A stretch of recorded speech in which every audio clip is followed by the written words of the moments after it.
My parents' anniversary party seemed lovely, until my daughter leaned in and whispered, "We need to go, now." When I asked why, she said, "I'll tell you in the car." On the way home, in the tense silence, she finally said, "You really didn't catch what they were doing?" The real purpose of AITA was, my name is Brooke Anderson, and at 34 years old, I never expected my 16-year-old daughter to save me from my own family. That warm July evening at my parents' 40th anniversary celebration should have been perfect. The country club glowed with golden light, champagne flowed, and smiles seemed genuine. But throughout dinner, I noticed Madison growing increasingly uncomfortable, her eyes darting between her grandparents and my ex-husband. When the anniversary cake appeared, she suddenly gripped my arm. "Mom," she whispered urgently, "we need to go now." I stared at her confused. "Why?" Her eyes hardened. "I will tell you in the car. If you're watching this video right now, please hit the like button and subscribe to support my channel. I would love to know where you're watching from. So drop your location in the comments below as I share how my daughter's instincts revealed a betrayal I never saw coming. My relationship with my parents, Richard and Diana Wallace, had always been complicated. Growing up in their affluent New England household meant high expectations and conditional approval. My father built a successful real estate development company from scratch, and my mother managed their social standing with military precision. Love came with achievements, and disappointments were remembered forever. I thought I had finally earned their respect when I married Nathan Pearson, the son of one of my father's business associates. My parents adored Nathan from the beginning. His business degree, his ambition, his charm at social functions. For 10 years I believed we had a solid marriage, even as Nathan grew more controlling and distant. When I discovered Nathan's affair with his 25-year-old assistant Kayla last year, my world imploded. The divorce was bitter, leaving me struggling financially with 2 children, Madison, my perceptive, strong-willed 16-year-old, and Ethan, my sweet, sensitive 8-year-old son. I had to move from our spacious colonial home to a modest 3-bedroom apartment, take on freelance graphic design work alongside my part-time gallery job, and adjust to shared custody. To my surprise, my parents seemed supportive during the divorce. They called more often, sent gifts to the children, and invited us for Sunday dinners. I was grateful, believing they had finally chosen me over appearances. Only Madison remained skeptical. "They look at you differently now, Mom," she told me one evening. "Like you're some project they need to fix." I dismissed her concerns as teenage hypersensitivity. "They're trying to help, honey. It's their way of showing love." Madison just shrugged. But the tension between her and her grandparents grew over the months. She would decline dinner invitations, claiming homework or friend commitments. When forced to attend, she was polite but distant, observing more than participating. Ethan, however, blossomed under his grandparents' attention. They took him fishing, to baseball games, and bought him expensive gifts I couldn't afford. My father started talking about Ethan attending his alma mater someday. "The Wallace legacy continues," he would say, ruffling Ethan's hair while never quite meeting my eyes. When my parents announced their 40th anniversary celebration, I saw it as an opportunity for healing. A grand affair at the Oak Ridge Country Club with over 100 guests, family, friends, business associates, all gathering to celebrate their enduring marriage. I spent weeks preparing. I couldn't afford a new dress, so I altered one from before the divorce. I helped my mother with invitation lists and menu selections. I even created a commemorative photo album, carefully curating images from their 4 decades together. Madison watched my efforts with concern. "Why are you trying so hard, Mom? They never do this much for you." "Because that's what family does," I replied, believing my own words. "We show up for each other." The day of the party arrived with perfect June weather. I spent hours helping Madison get ready, persuading her to wear the emerald green dress my mother had purchased. "Just for a few hours," I promised. "It will make Grandma happy."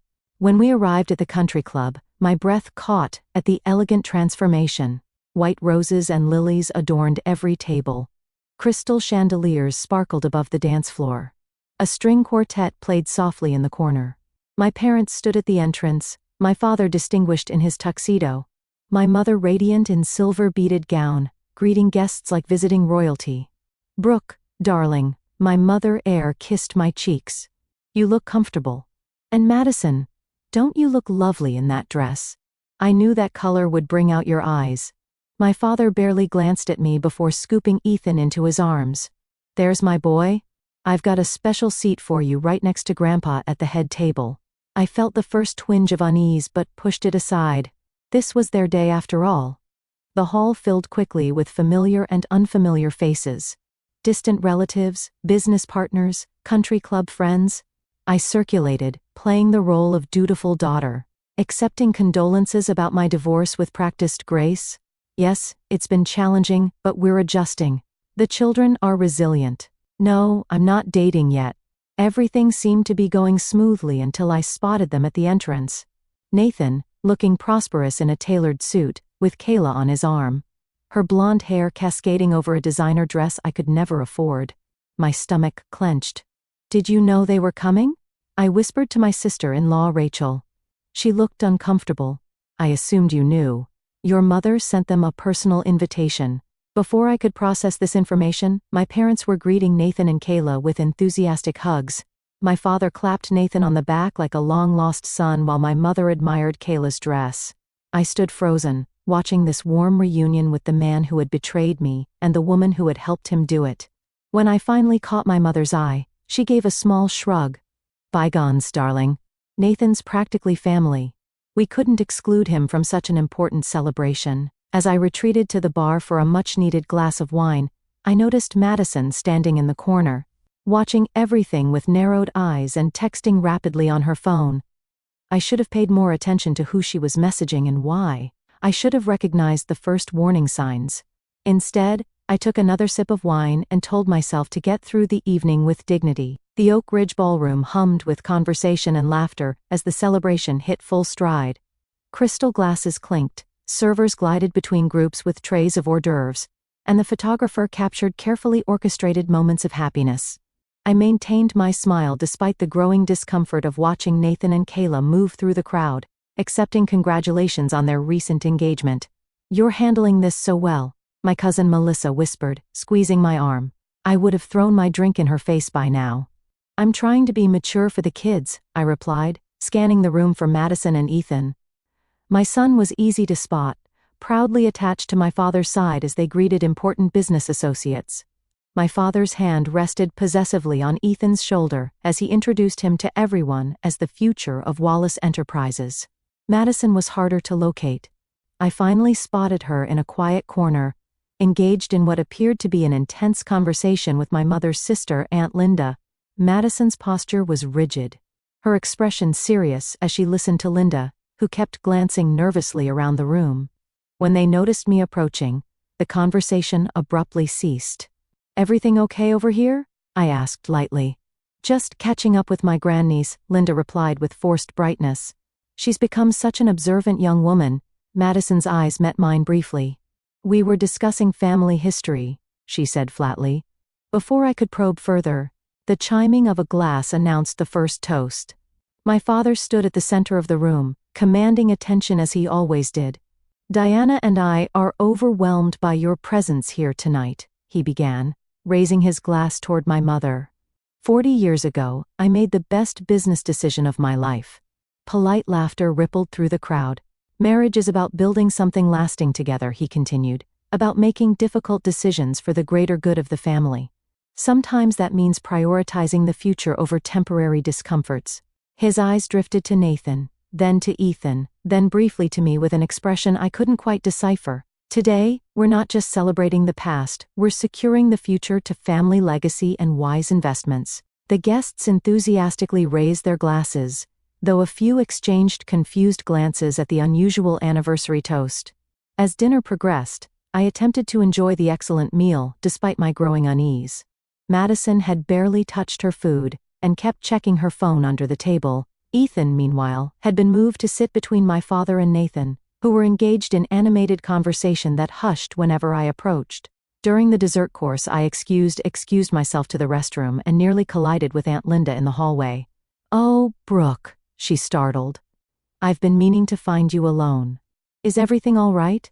You seemed intense with Madison earlier." Linda glanced around before speaking in a low voice. "I'm concerned about some conversations I've overheard. Your father and Nathan have been discussing financial arrangements that seem unusual. What kind of arrangements? Something about transferring property to secure against liabilities. They mentioned your name and words like irresponsible and unpredictable. Linda squeezed my hand. I know Richard can be controlling, but this feels different. Just be careful. Before I could press for details, my mother appeared at the end of the hallway. There you are, Linda. The photographer wants the sister's photo now. With an apologetic glance, Linda hurried away, leaving me with a growing sense of dread. When I returned to the table, Madison was gone. Ethan was now sitting on Nathan's lap, looking at something on Nathan's phone, both laughing. My mother stood nearby, beaming at them with approval I rarely received myself. Where's Madison? I asked, scanning the room. That girl, my mother sighed. So moody lately. She said something about checking the terrace. I found Madison outside, her back to the party, speaking intently on her phone. Yes, that's exactly what the document said. I need to know if that's even legal. She noticed me and quickly ended the call. Mom, how's the party? Who were you talking to? Just a friend. She tucked her phone away. Have you noticed how much time Grandpa is spending with Nathan? It's probably just business talk, I said, though doubt colored my words. Madison studied my face. Mom, have you ever wondered why Grandpa keeps all those family documents in his home office? The property deeds, the trust paperwork. What are you talking about? How would you know what's in Dad's office? She hesitated. The last time we visited, I needed a quiet place to study. Grandma said to use Grandpa's office since he was golfing. Her eyes held mine. I saw papers on his desk with your name and Nathan's. There were red flags all over the place, literally, red sticky flags marking sections about asset transfers and custody. A chill ran through me despite the warm evening. Madison, those are private business documents you shouldn't have been looking at. Even if they're about you? About us? She looked frustrated. Why aren't you more concerned? Before I could respond, the doors to the terrace opened as servers prepared for the cake cutting. Madison gave me a long look. Just watch them carefully, okay? Especially how they interact with Nathan. Throughout the next hour, I found myself doing exactly that, observing interactions I might otherwise have missed. My father's hand on Nathan's shoulder, guiding him to meet specific business associates. My mother showing Kayla family jewelry that had once been promised to me, Nathan's familiar comfort in my parents' inner circle, as though the divorce had never happened. Most disturbing was how they positioned Ethan between them in photos, my father, Nathan, and my son, while excluding me. A visual representation of what suddenly felt like their actual perception of family structure. The slideshow presentation began, projected on a large screen. 40 Years of Love and Legacy. Read the title slide in elegant script. As images of my parents' life together flashed by, I noticed a pattern. My brother Brian and his wife appeared frequently. Nathan was in numerous recent family photos. Ethan featured prominently. But images of me were sparse, and Madison appeared in only 2 group shots. It was as though they were visually erasing us from the family narrative while incorporating. When I glanced at Madison, she was watching me intently, gauging my reaction. She had noticed long before I had. As the presentation concluded to applause, my father took the microphone again.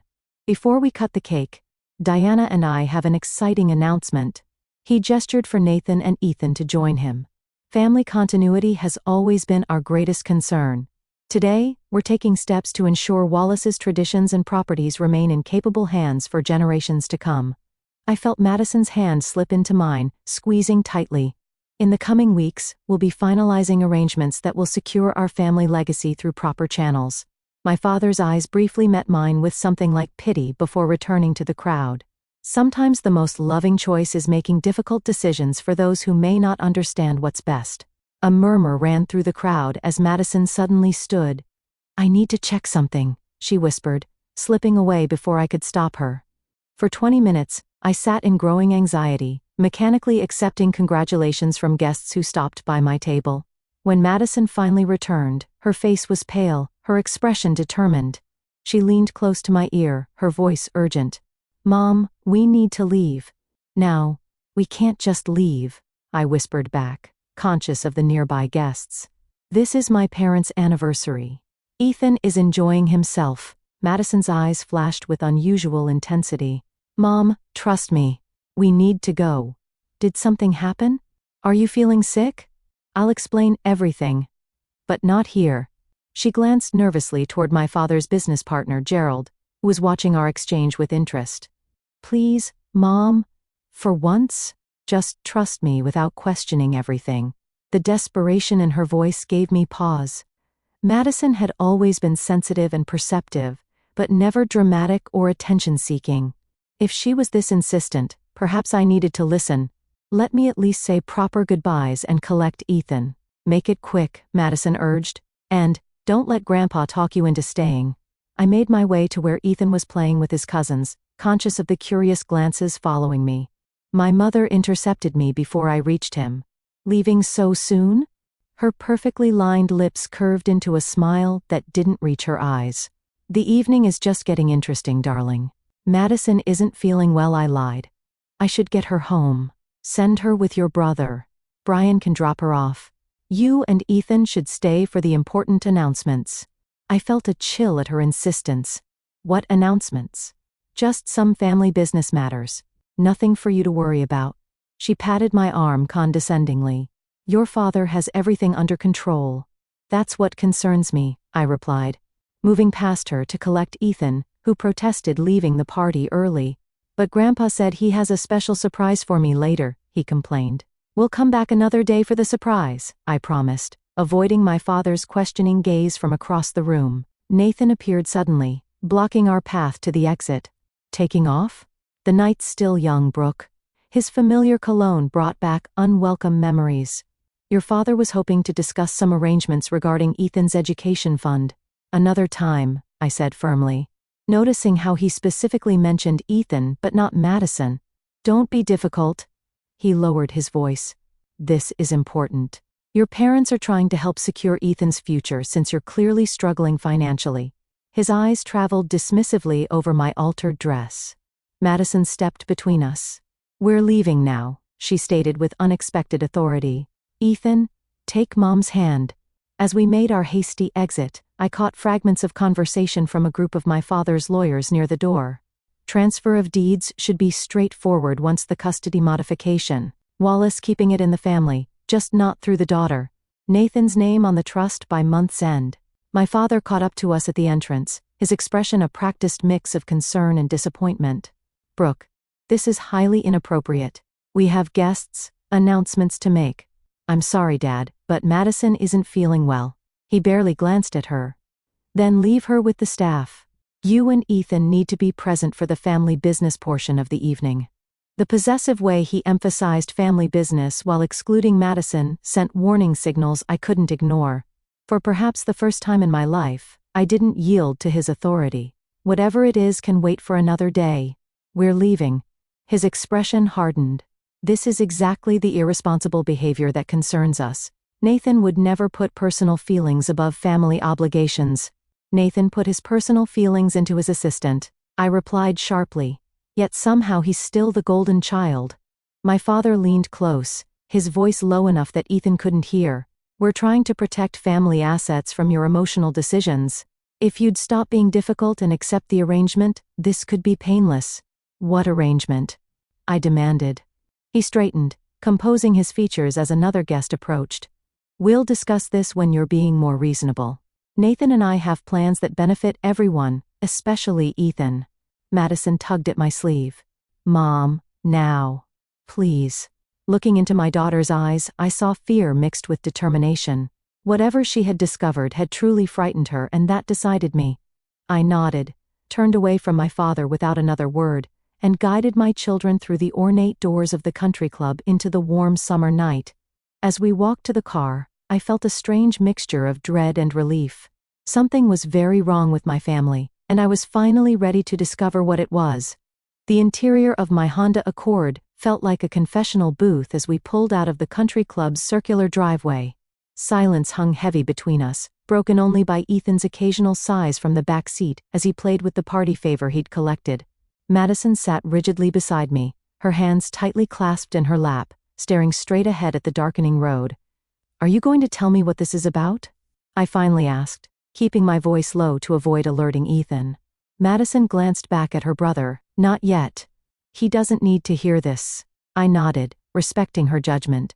We drove in tense silence for 15 minutes until Ethan's head began to nod, his exhaustion from the excitement of the party finally catching up with him. Once his soft snores filled the back seat, Madison straightened. Pull over somewhere, she said. I need to show you things on my phone. I found a quiet shopping center parking lot, now empty in the late evening hours, and turned off the engine. The overhead light illuminated Madison's face as she unlocked her phone. I've suspected something was wrong for months, she began, her voice barely above a whisper. The way Grandpa and Grandma talk about you when you're not around. How they've been cultivating Ethan and excluding me. But I thought maybe I was just being paranoid until today. She opened her text messages. First, I need to tell you who I've been talking to. It's Aunt Samantha. The name hit me like a physical blow.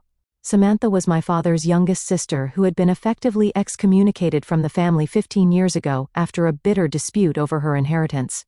My father had always told us she was unstable and money-hungry. We hadn't spoken to her in years. How did you even contact her? I found her on Instagram 3 months ago. I reached out because Madison hesitated. Because the way Grandpa treats you reminded me of stories I've heard about how he treated her. She passed me her phone, showing a lengthy text exchange.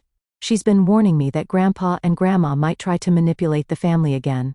She said to watch for signs like them getting overly involved with custody arrangements or showing unusual interest in your finances or property.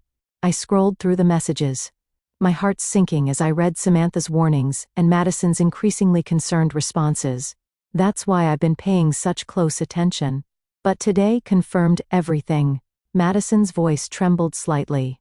When I disappeared during the party, I went to Grandpa's office in the country club. He keeps a briefcase there. I heard Nathan and him discussing documents earlier, and I wanted to see what they were. Madison, you can't just go through private papers. Even as I protested, I felt a flicker of pride at her resourcefulness. Mom, they're planning to take everything from you. Her eyes welled with tears. When I was looking for the bathroom, I overheard Grandpa and Nathan in the study. They were laughing about how you'd never see it coming. That's when I decided to investigate. She took her phone back and opened her photos. I took pictures of everything I found. What I saw made my blood run cold. Legal documents with my name, Nathan's name, and my parents as co-signatories. Property transfer forms for my childhood home, the Victorian house my parents had always promised would come to me, their only daughter. Custody modification petitions with notes in my father's handwriting about Ethan's proper upbringing in the family tradition. There's more, Madison said quietly. When I went back to the party, I recorded some conversations on my phone. I kept it in my pocket with the microphone exposed. She played a recording. My father's voice came through clearly. Nathan understands what's needed to maintain the Wallace name. Brooke has always been too emotional, too independent. This divorce actually gives us the opportunity we needed to restructure things properly. Nathan's voice responded, I appreciate your trust, Richard. With the house transferred to me as Ethan's custodial parent, we can ensure the proper maintenance of family property and traditions. Brooke would just sell it to fund some artistic pursuit. My mother's voice joined in. We've always worried about Brooke's judgment. Remember that inappropriate teacher she dated in college? Or the year she wanted to be a photographer? Thank goodness you've remained close with us, Nathan, despite the divorce. You're still the son we always wanted. Tears blurred my vision as the recording continued, revealing more of their plans. Contesting our divorce settlement to transfer more assets to Nathan, building a case for increased custody of Ethan based on my financial instability and systematically excluding Madison, whom they considered too much like her mother, questioning everything.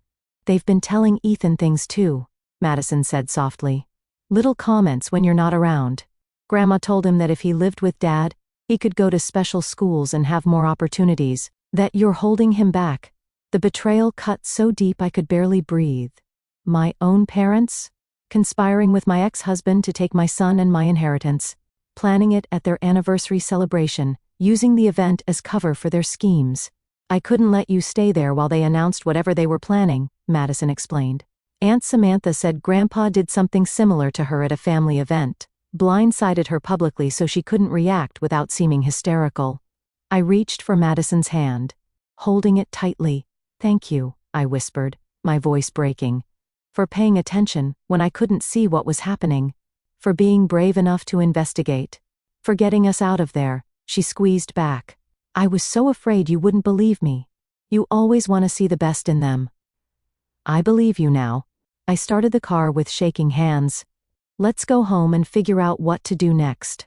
As we drove through the darkness toward our modest apartment, I realized two things with perfect clarity. My daughter had saved me from my own blind loyalty, and tomorrow would begin a battle I never expected to fight against my own family. Sleep eluded me that night. After tucking Ethan into bed, I spent hours at my kitchen table with Madison, reviewing the evidence she had gathered and searching for additional confirmation. Around midnight, she finally succumbed to exhaustion. Collapsing on the couch with her phone still clutched in her hand, I covered her with a blanket, marveling at the strength and maturity she had shown. Alone with my thoughts, I opened my laptop and began my own investigation. First, I checked an old email account I had shared with Nathan during our marriage. He had never changed the password, assuming I no longer used it. There, in the drafts folder where he often stored notes to himself, I found messages outlining his discussions with my father. Richard agrees transfer of property should happen before school year. Custody modification to follow. Brooke distracted by gallery work, unlikely to notice legal notices. Another draft, dated just 3 days earlier. Anniversary party, perfect opportunity to announce arrangements. Diana concerned about Brooke's reaction, but Richard confident family pressure will force compliance. My hands trembled as I continued searching in the sent folder. I discovered emails to our family attorney requesting information about modifying child support and custody agreements based on changes in living arrangements and financial circumstances. At 2 a.m., driven by a mixture of insomnia and determination, I did something I hadn't done in 15 years. I searched for Samantha Wallace online and found her contact information through her business website. Without allowing myself to hesitate, I sent her a text message. Samantha, this is Brooke. Madison showed me everything. I need to talk to you about Dad. To my surprise, she responded almost immediately. I've been waiting for this call for years. Are you somewhere safe to talk? We spoke for over an hour. Samantha's story poured out how our father had manipulated her out of her portion of our grandparents' estate, using a family celebration to publicly announce changes to trusts and property ownership that had already been legally executed without her knowledge. How he had turned family members against her by painting her as unstable and greedy when she objected. History repeats itself, she said, her voice thick with emotion. Dad sees the family as a business and the children as assets to be managed. When I chose a career he didn't approve of and married someone outside his social circle, I became a liability to be managed out. Why didn't you ever tell me? I asked. I tried, Brooke. But you were in college, idolizing Dad. Planning your wedding to Nathan, his hand-picked son-in-law.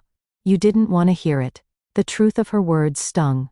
I had dismissed Samantha's warnings years ago, believing my father's version of events without question. I'm sorry, I whispered. I should have listened. What matters is that you're listening now, she replied. And that you have Madison. That girl is extraordinary, perceptive, brave, loyal. When she contacted me, I recognized myself at her age. Before Dad broke my spirit. Before ending the call, Samantha offered practical advice and the name of her attorney. Document everything. Don't confront them alone. And whatever you do, don't sign anything. At dawn, I called my brother Brian, who lived across the country and had always maintained a careful distance from family drama. To my surprise, he confirmed much of what Madison and Samantha had revealed. I've heard Dad and Nathan discussing the property transfers, he admitted reluctantly. I didn't know how to tell you. Dad made it sound like it was for tax purposes, beneficial for everyone. Including me? I asked bitterly. His silence was answer enough. Why, Brian? Why would they do this? He sighed heavily. Dad never forgave you for pursuing art instead of business. Then when you started questioning Nathan's financial decisions during the divorce, well, in Dad's mind, you became a threat to the family wealth. Nathan promised to keep everything in the family bloodline through Ethan. And Madison? She's too independent. Too observant. Like you used to be before. He trailed off. Before I learned to stay quiet and go along with everything, I finished for him. I'm sorry, Brooke. I should have warned you. After feeding Ethan breakfast and sending him to play with the neighbor's son, I made the call I had been dreading. With Madison sitting beside me for moral support, I phoned my parents' house. My mother answered, her voice cool and controlled as always. "Brooke, your behavior last night was completely unacceptable. Your father is extremely disappointed. Put Dad on the line too." I replied, "I want to speak with both of you." A moment later, my father's authoritative voice joined the conversation. "I hope you're calling to apologize for that embarrassing display. Actually, I'm calling about the documents you and Nathan have been preparing. The property transfers, custody modifications, and trust realignments." The momentary silence confirmed everything. "Those are private family business matters," my father finally responded, his tone hardening. "Matters that wouldn't concern you if you had shown better judgment in your personal life." Concern you if you had shown better judgment in your personal life. They concern me directly since they involve my children and my inheritance. "An inheritance is a privilege, not a right," my mother interjected. "Your father earned everything we have. He has the wisdom to determine its proper distribution. By giving it to my ex-husband instead of me? By helping him take custody of my son." "Don't be dramatic," my father dismissed. "We're simply ensuring family assets remain protected and properly managed. Your financial decisions since the divorce have been concerning, to say the least." "You mean my decision not to let Nathan control our money? Or my refusal to give up my career to be a proper society wife?" "We've always supported your little hobby at the gallery," my mother said condescendingly. "Nathan understands business," my father continued. "He knows how to maintain family wealth and position. Ethan deserves the opportunities that come with proper management of those resources." "And Madison?" I challenged. "What opportunities have you planned for her?" Their telling silence spoke volumes. "Madison is headstrong," my mother finally offered. "Like Samantha was. Not particularly interested in family tradition." The casual dismissal of my daughter ignited something primal within me. "Let me be perfectly clear," I said, my voice steadier than I felt. "I know everything about your plans. I have copies of the documents, recordings of your conversations with Nathan, and witnesses to your manipulation of Ethan." "You're being hysterical," my father snapped. "This is exactly why we needed to take measures. Your emotional instability, is this how you justified what you did to Aunt Samantha too?" I interrupted. The shocked silence that followed told me I had struck a nerve. "I've spoken with Samantha," I continued. "And Brian. I know this isn't the first time you've manipulated family members out of their inheritance, or used public family events to force compliance. You've been speaking with Samantha?" My mother's voice rose with indignation. "That unstable, ungrateful." "That's enough," I cut her off. "I'm meeting with an attorney tomorrow. Any communication going forward should go through them. And tell Nathan the same." "You're making a serious mistake," my father warned. "We were trying to help you." "No, Dad. You were trying to control me, like you've always done. But it stops now." I ended the call and sat in silence with Madison, whose eyes shone with a mixture of fear and pride. "What happens now?" she asked softly. I pulled her into a hug, drawing strength from her courage. "Now we fight, not just for our financial security, but for our freedom from their manipulation." As I held my daughter, I felt something shifting inside me, decades of seeking approval transforming into a resolve to protect what truly mattered, my children and my dignity. The next morning I contacted Jennifer Reeves, the attorney Samantha had recommended. Unlike the family lawyers who had handled my divorce, men who played golf with my father, and had known Nathan for years, Jennifer had no connections to the Wallace family. Her office was modest but professional, her manner direct and unimpressed by family names or social standing. "Your situation isn't unique," she told me after reviewing Madison's evidence and my additional findings. "Wealthy patriarchs often use family trusts and property as control mechanisms. The good news is that your daughter's documentation gives us leverage. What about the custody threats?" I asked, my greatest fear surfacing. "Nathan has more financial resources, especially with my parents backing him. Money influences custody battles, but it's not the only factor. Courts prioritize the children's well-being and established relationships." Jennifer tapped Madison's recorded conversations. "Their transparent discussion of using Ethan as a pawn in financial maneuvering works in our favor." She outlined a strategy that began with legal notifications preventing any property transfers without my consent, followed by formal documentation of the attempts to manipulate custody for financial gain. "We'll also need to address your son," she advised gently. "From what you've described, they've been conditioning him to prefer time with his father and grandparents through gifts and promises." Madison, who had insisted on attending the meeting, spoke up. "Ethan's confused. He loves Mom, but Grandpa keeps telling him that living with Dad would mean private school and a bigger room." Jennifer nodded thoughtfully.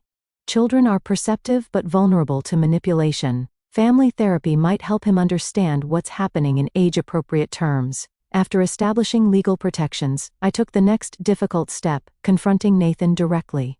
Following Jennifer's advice, I invited him to meet at a neutral coffee shop, recording the conversation with my phone visible on the table. "This is unnecessary," he complained. Glancing at the phone, "We could discuss family matters privately." "Family matters became legal matters when you conspired with my parents behind my back," I replied, maintaining the calm demeanor Jennifer had coached me to display. Initially, Nathan denied everything, claiming misunderstanding and exaggeration. But when I referenced specific documents and conversations Madison had photographed and recorded, his strategy shifted. "Your parents approached me," he admitted, lowering his voice. "They were concerned about your emotional state after the divorce, worried about the children's stability, and their solution was transferring my inheritance to you and modifying our custody arrangement." He had the grace to look uncomfortable. "Richard believes family assets should remain under proper management. The house, the trust fund, these are Wallace's family legacies. That I'm apparently unworthy to maintain because I divorced you after your affair." Nathan leaned forward, his familiar persuasive tone emerging. "Be reasonable, Brooke. Your father is offering financial security for Ethan's future. All you need to do is cooperate with the new arrangements." "And Madison? What does the arrangement offer her?" His hesitation confirmed what I already knew. "Madison is different, more independent. Richard thinks that she's too much like me," I finished. "Not controllable enough." Our conversation ended with Nathan realizing I wouldn't be manipulated. As he left, he delivered a final warning. "Your parents have resources and influence you can't match. Don't turn this into a war you can't win." His words might have intimidated me once, but Madison's courage had awakened something dormant within me, a willingness to fight for what was rightfully ours. The next weeks unfolded in a careful strategy of legal maneuvers and emotional healing. Jennifer filed court documents protecting my parental rights and blocking any property transfers. I scheduled sessions with a family therapist specializing in parental manipulation, bringing both children to create a safe space for Ethan to express his confusion. "Grandpa says Dad needs me more than you do," he confessed during one session, his 8-year-old face creased with worry. "He says I'm the Wallace heir. You're my son first," I told him gently. "And you don't have to carry adult worries or choose between people who love you." Madison thrived in this period of honesty, no longer carrying the burden of protecting me from painful truths. She maintained her communication with Samantha, who provided valuable insights into my father's previous manipulation tactics. The most unexpected support came from my estranged sister. After 15 years of separation engineered by my father, Samantha and I rebuilt our relationship through late-night phone calls and weekend visits. She had built a successful interior design business in Colorado, married a kind professor, and raised 2 children I barely knew. "Dad uses the same playbook every time," she explained during her first visit to our apartment. "Identify the family member who questions authority, label them as unstable or irresponsible, isolate them from allies, then use a public family event to announce decisions already made in private."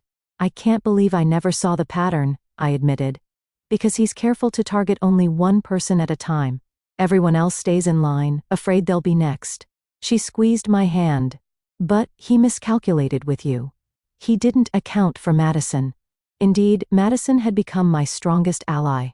While I navigated legal proceedings and emotional processing, she maintained detailed records of every interaction with my parents and Nathan, created a timeline of their manipulation attempts, and even helped Ethan understand the situation in terms he could grasp. "Mom isn't taking you away from Dad or Grandpa," I overheard her explaining to her brother one evening. "She's making sure everyone plays fair, like when you and Jaden make rules for your video games so no one cheats." My brother Brian eventually chose sides as well, sending copies of emails and financial documents my father had shared with him, providing further evidence of the coordinated effort to disinherit me. He remained physically distant, unwilling to directly confront our parents, but his information proved invaluable.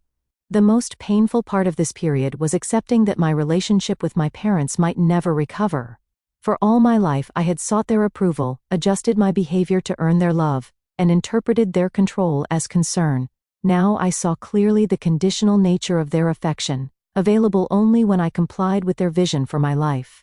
3 months after the anniversary party, we reached a turning point. Jennifer called with news that Nathan wanted to meet without lawyers or parents involved. "He's feeling the pressure," she explained. "Your father's plans are stalled by our legal actions, and Nathan's new fiancée is apparently uncomfortable with the battle publicity." I agreed to meet him again, in a public place with Madison's support. This time, Nathan appeared without his usual confidence. "This has gotten out of hand," he began. "The lawyers, the court filings, it's affecting Ethan." "It's affecting your wedding plans, you mean?" Madison muttered, earning a sharp look from her father. "I'm willing to withdraw my support from your father's property transfers," Nathan offered, "and maintain our original custody arrangement. In return, I want you to drop the allegations of parental manipulation." I studied my ex-husband, the man I had once loved, the father of my children, now revealed as willing to use our son as leverage for financial gain. "Why the change of heart?" I asked. He glanced away. "Kayla thinks the situation looks problematic. Her parents are concerned about the family dynamic they're marrying into. In other words, his new in-laws had standards his behavior wasn't meeting." "I'll consider it," I replied. "But I need everything in writing, and any agreement needs to include protection for both children's inheritance rights." As we negotiated terms, I realized something fundamental had shifted. For the first time, I was engaging with Nathan as an equal, not as the accommodating wife who had deferred to his financial decisions for a decade. Later that week, we scheduled a family therapy session with Ethan. With the therapist's guidance, Nathan and I explained that we had resolved our disagreements and would both continue being his parents without him needing to choose sides or carry adult concerns. "Does this mean Grandpa won't be mad at Mom anymore?" Ethan asked, revealing how aware he had been of the underlying tensions. "Your grandparents and I have different opinions about some things," I explained carefully, "but none of that changes how much we all love you." It wasn't the whole truth, but it was what he needed at 8 years old. The full reckoning with my parents would come later. 6 months after my parents' anniversary party, we gathered in a conference room at Jennifer's law office. The tableau would have been unimaginable to me a year earlier, my parents seated stiffly on one side of the table, Nathan beside them but maintaining a careful distance, Samantha beside me offering silent support, and Madison sitting tall and composed at the head of the table, her evidence folders neatly arranged before her. Jennifer had orchestrated this meeting as the final step in resolving the family dispute, with Nathan having withdrawn from my parents' schemes, and Brian providing additional documentation of their plans. We had assembled an indisputable case of attempted financial manipulation and parental alienation. "Before we begin," my father announced, his authoritative tone unchanged despite the circumstances, "I want to register my objection to Samantha's presence. This is a family matter." "Samantha is family," I replied simply, "and her experience with your financial manipulations is directly relevant to these proceedings." My mother dabbed at imaginary tears.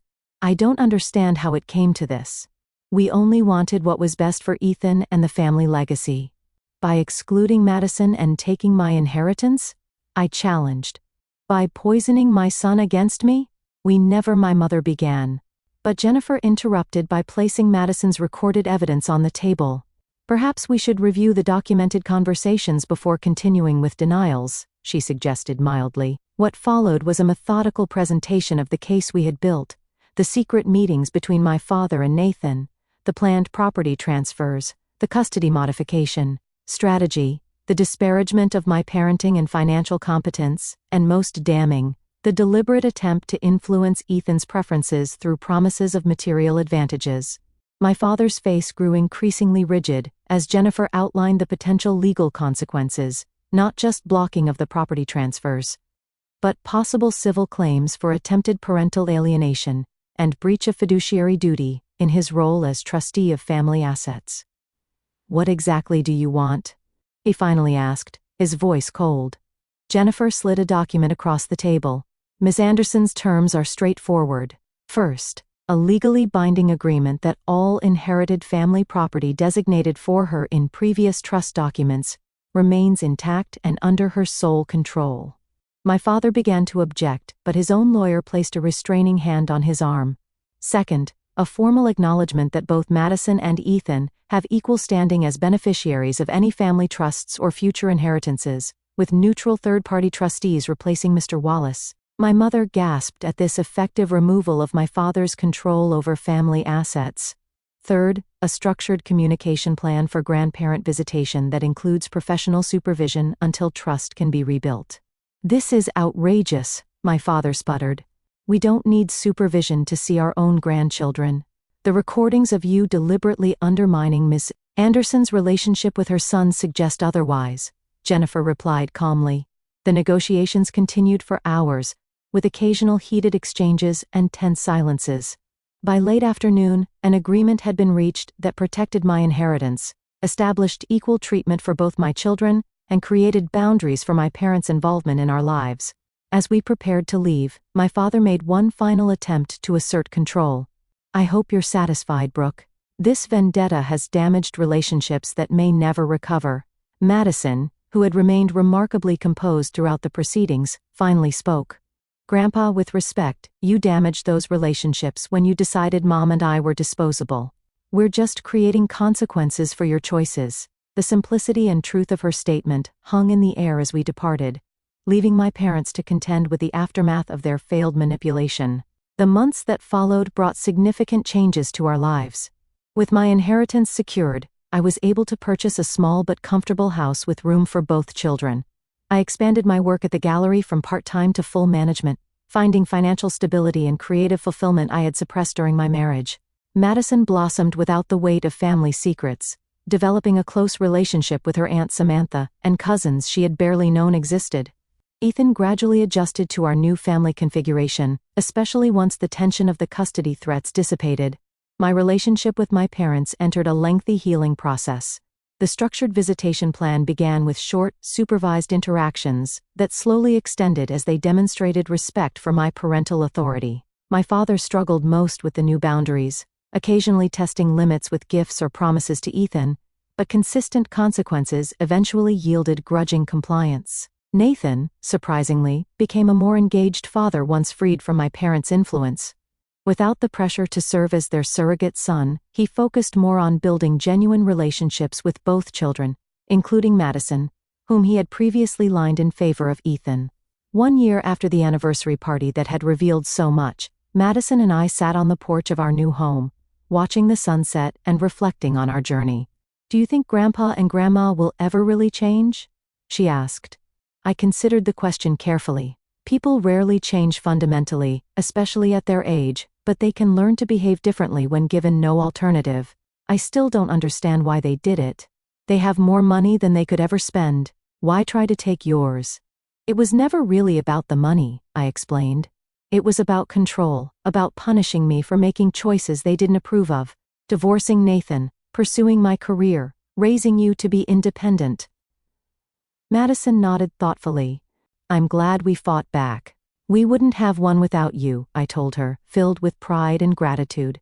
"Your perception, your courage in gathering evidence, your willingness to stand up for what was right, you saved us, Madison." She smiled, embarrassed by the praise. "I just paid attention." "That's exactly what they didn't expect any of us to do." I squeezed her hand. "The most valuable lesson from all of this is to trust your instincts. When something feels wrong, it usually is. Even if everyone around you acts like it's normal." As we sat in comfortable silence, I reflected on how this painful chapter had ultimately liberated us. For years I had measured my worth through my parents' approval and Nathan's validation. Now I recognized my own strength, my children's resilience, and the power of chosen family bonds like the renewed connection with Samantha. The inheritance I fought to protect was important, but the true legacy I wanted for Madison and Ethan was the courage to define their own worth, independent of others' expectations or manipulation. Looking at my daughter, perceptive, principled, and brave, I knew that legacy was already taking root. What do you think was the most important thing you learned from all this? I asked her. Madison considered the question seriously. That family isn't just about blood or names. It's about who actually shows up for you. Who tells you the truth even when it's hard. As darkness fell around us, I thought about how often we miss the truth that's right before our eyes, how easily we dismiss the perceptions of those we should trust most. My daughter had seen what I couldn't or wouldn't see, and her clarity had saved us both. I want to thank you for listening to my story today.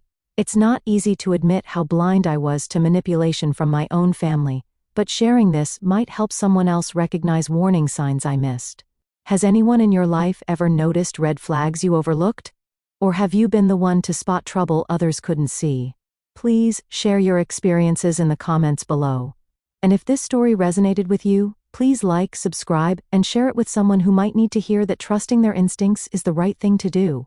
Remember, sometimes the most important truth comes from those we least expect, and the bravest thing we can do is listen.